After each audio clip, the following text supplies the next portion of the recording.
God damn, am I excited for this patch. Riot has done it again. Oh my God, patch 1.6 is the bee's knees.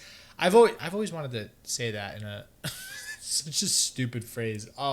Anyways, we're going over patch 1.6 notes right now.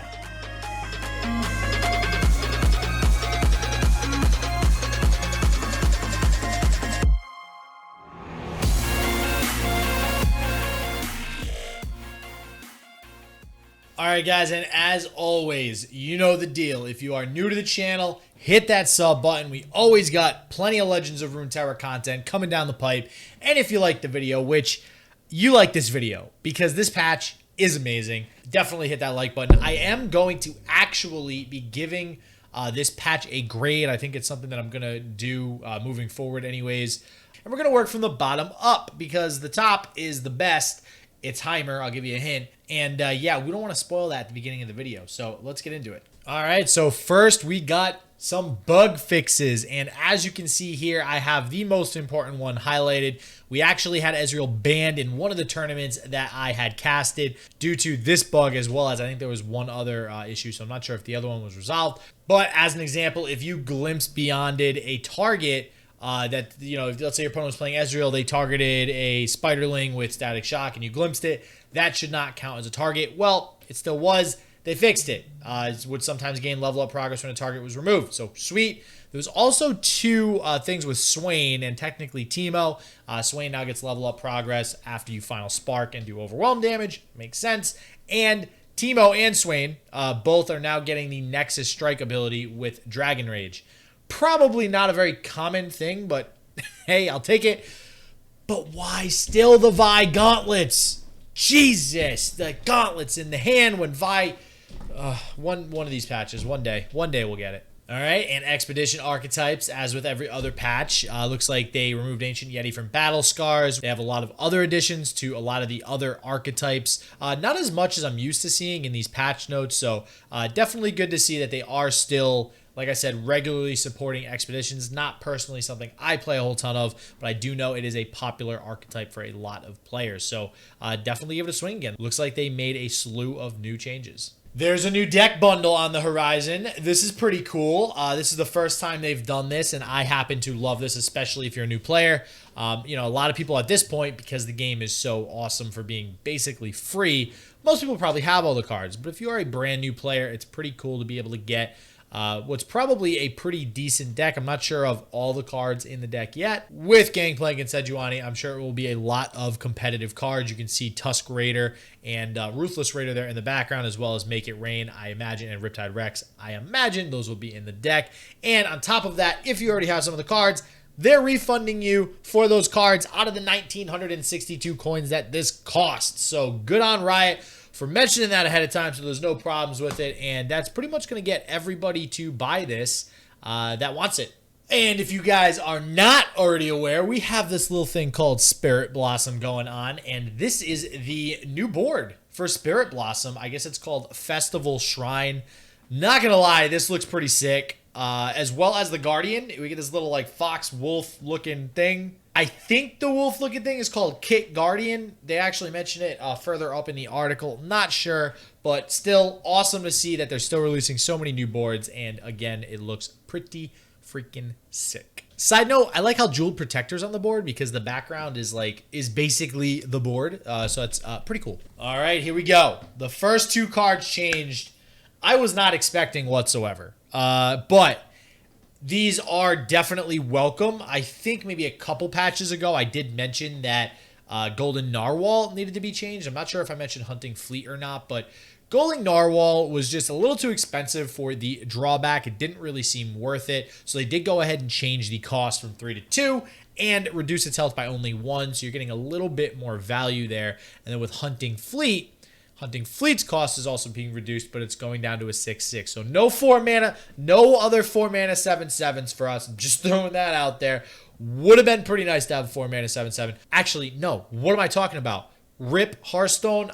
We don't want no 4 mana 7/7s that can easily hit the field, because this hits the field a little bit easier than Ancient Crocolith, because Ancient Crocolith, you need to kill the 2 units on board. So I like this being a 4 mana 6/6. Your opponent gets something. It might actually see some play in some sort of aggro deck. All right, and one of the big ones here, it is actually towards the bottom, but this is huge. This is absolutely ginormous. This one change affects so much stuff in this metagame. It absolutely flips the meta completely on its head. Will of Ionia going to 5 mana. Let's get it. Finally. This took them, I'm telling you, this had to have been on their list of things to do, like, probably since beta ended. This was a long time coming.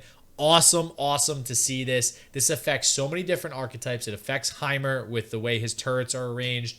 It's going to do so much for the game. It also helps with some of the aggro decks that were using it as an aggressive tool to return in the hand something with lifesteal or just a big blocker that they're not going to be able to play down again. Awesome changes. Exactly what I thought would happen. Exactly what I wanted to happen. Hell yes, Riot. And River Shaper, I was not expecting to get touched again, but once again, Riot really taking focus on some of the underplayed cards. I don't know the play rate off the top of my head of River Shaper, but this thing was definitely not played nearly as much as maybe back in beta when it was in some sort of like Shen Fiora deck. This is pretty cool. It's a little harder to kill now. The health is going up to 2.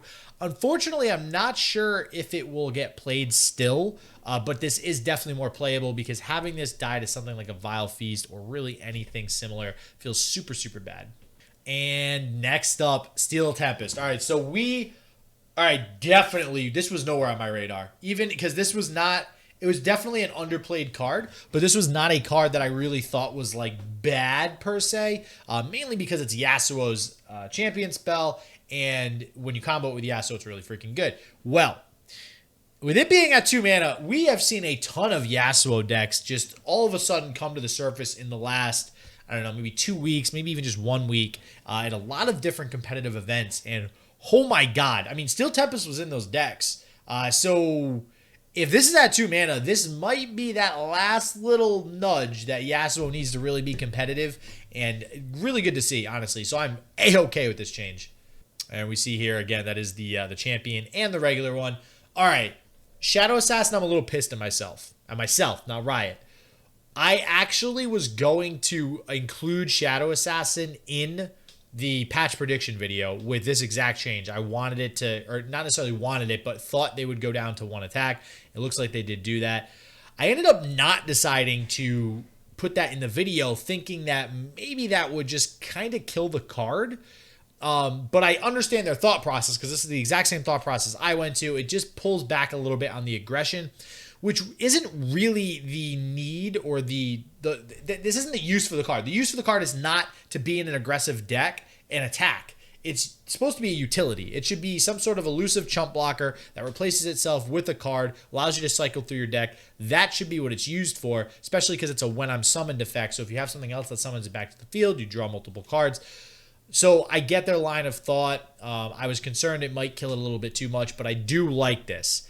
Again, this is a card alongside Will of Ionia that was pretty much in every deck, and I think that this will finally make it so people actually think, do I want Shadow Assassin in my deck? Not, this is an auto-include in every deck.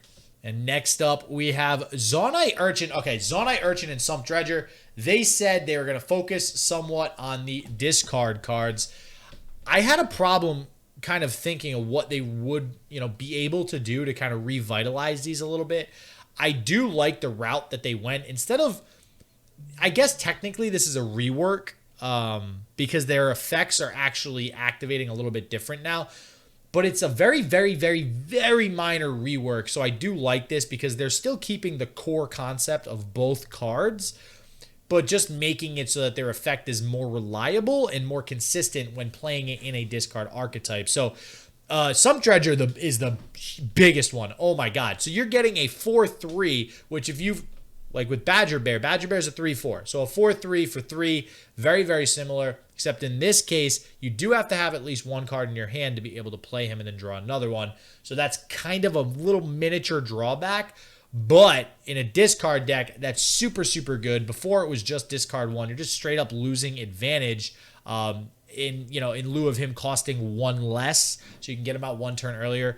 I would prefer him to be more expensive, but then replace the card in your hand. So I think this could end up being a huge thing for discard decks to cycle through your deck super quick. Same thing with Zaunite. You have to discard 1 immediately and then draw 1 immediately. So awesome changes to that. The other discard one, oh, wow, it's towards the top. I don't know why they didn't put them together.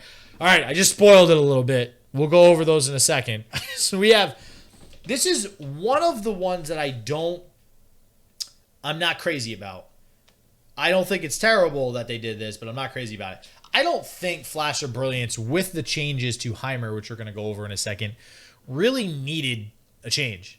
I think that now it technically costs 1 to play, and I don't think that's really worth it. I mean, yeah, you get a proc of a 4-cost spell on something like a Lux or whatever. This could technically be more useful for Lux, because now you're getting 4 mana spent for one of her final sparks. Maybe that actually ends up being kind of a buff a little bit, but I think at 3, I think the idea of it being able to be free was actually good.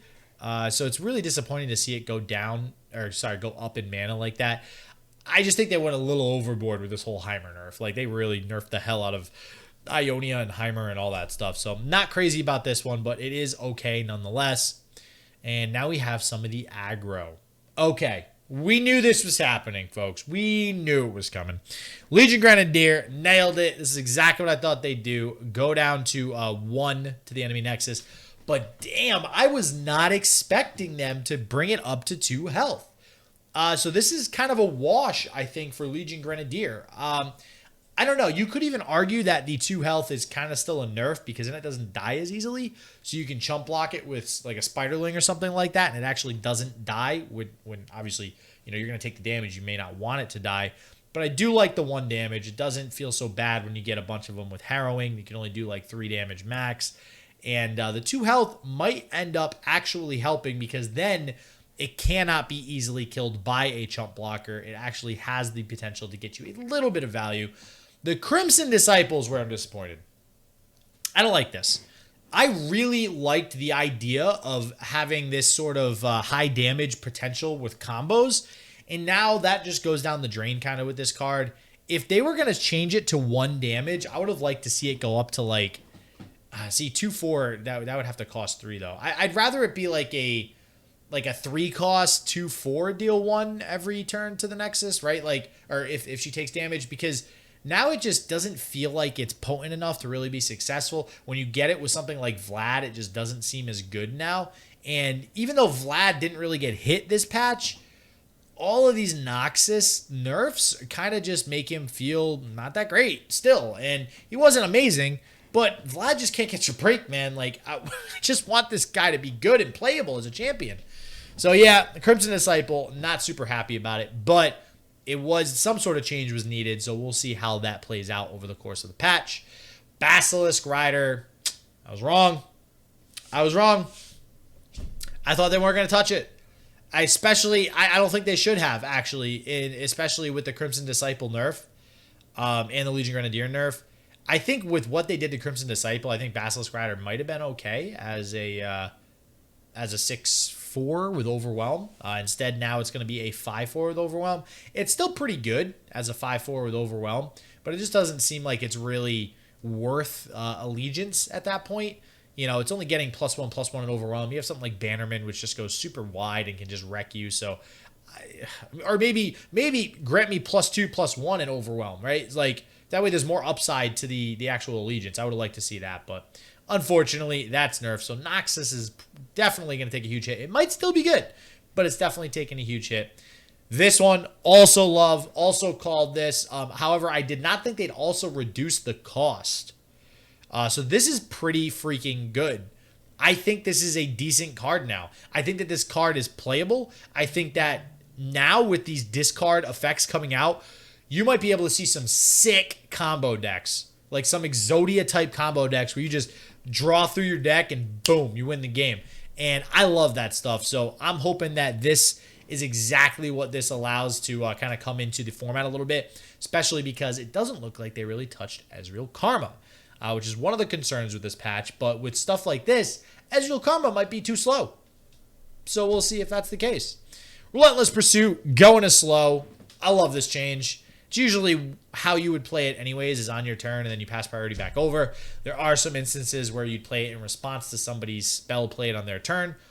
You know, so it's a little bit of a nerf, but I don't think this really affects too much. It's a very minor nerf to scouts and stuff, which didn't really need a nerf, but were very strong. So it just kind of, I think, keeps them in line with everything else getting, you know, much more heavily nerfed than scouts, right? Like Vieheimer getting nerfed, aggro getting nerfed. Scouts didn't really get touched, so they're like, all right, let's nerf Relentless Pursuit barely, and we'll call that us touching on scouts. So, but I'm totally cool with this.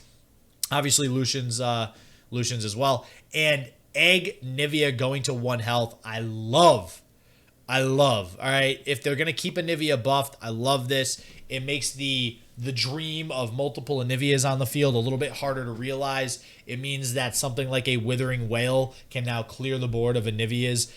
This is great. And it doesn't necessarily hurt Anivia too much either, to the point where she's like not playable, or that this combo is not going to happen now, because there's still plenty of ways to keep Anivia on the board, get multiple Anivias out. But this just makes it just a tad bit harder, and I do love this a lot. Braum. All right.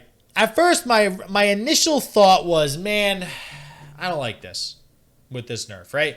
But I'm thinking that, like, with this nerf, he actually just goes back to normal but costs 1 more. But that's not the case, because basically from the old Braum, you're now getting a 3/3 with Overwhelm for 1 mana. And I still think that Braum is super good because of that. The 1 health let him take over games a little, or sorry, the 1 attack let him take over games a little bit more, because he could, you know, grab a token or something and actually kill it. I would have liked to see him stay at 1 attack though, with all the other changes coming into play. Maybe because aggro is nerfed so much, that's why they thought Braum needed a little bit of a nerf. So we'll see what happens with that. All right, the moment you have all been waiting for. Okay, guys, they threw a curveball. But I love it. I love it. Actually, I love it. Yeah, I love it. I mean, this is crazy though, right? Because now it's incredibly hard to get an elusive turret, which ideally it should be hard to get an elusive turret, because elusives are supposed to be high risk, high reward, right? You play an elusive, it costs a lot, it has lower attack, but your opponent can't block it. That's generally the idea of an elusive.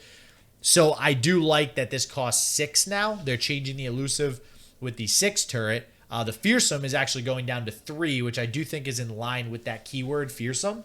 So a 3 attack fearsome unit I think makes sense, and a 4 attack overwhelm unit I think makes sense. So I do think these make sense. However, I would have liked to see the elusive maybe at 4 or 5. 4 might have been. I thought 4. 4 seemed like the easy play. I think it might have still been a little bit too strong at 4, because you can still play 3 in 1 turn. 5 might have been a sweet spot, because you can play 2 in 1 turn. 6 you can still play 2 in 1 turn, but it's still it's just more difficult because of the mana. Because there's not a whole lot of 6 cost, like good 6 cost spells. There are probably more good 6 cost spells than 5 cost spells, now that I think about it. So maybe they're just 5-headed and already thought of that, and this is actually going to be better than it costing 5. But I would have liked to see it at 5 first, and then possibly change it to 6 if it is still a problem. But holy bejesus, is Heimer's much more balanced now. And I like how he still has his main concept, which is turret generation. He still feels super busted because of his effect overall, just generating so many units, but he's not that elusive machine anymore. And yeah, that's it, guys. I mean, we have some other stuff here, just the Spirit Blossom Festival, what is up for the next month. Nothing, unfortunately, on Targon and the next set coming out sometime next month. So I'm really curious to see when they're going to start previewing some of those cards. Going to be super excited to start seeing this Targon region. We have a whole other region coming in the game. This is nuts. But God, oh man, I am excited. Like, I got to stop filming this so I can go make some decks, because this This is why I love this game so much. Riot listens. They're on point. The grade. I'm giving this an A- because they listened to damn near everything everybody wanted. The reason I don't give it like an S or an A+ is because not crazy about Braum already going back to 0, although it does seem like that was kind of in their plans anyways. The other thing is the Crimson Disciple, which I mentioned. I'm not crazy about that. I feel like it kind of just kills the Vlad and Crimson archetype. I would have liked to see that stay the same. And Flash of Brilliance, I also don't think needed any sort of crazy change. But with that said, all three of those, I also don't think are inherently terrible. Like even if they are the wrong decision, I don't think it's something that will make or break the game. So overall, A-okay with it. Awesome to see these types of changes on the side of Riot. So guys, as always, I hope you guys are as hyped about this game as I am. As always, everybody, stay healthy, stay positive. I hope shit just works for you, and peace out.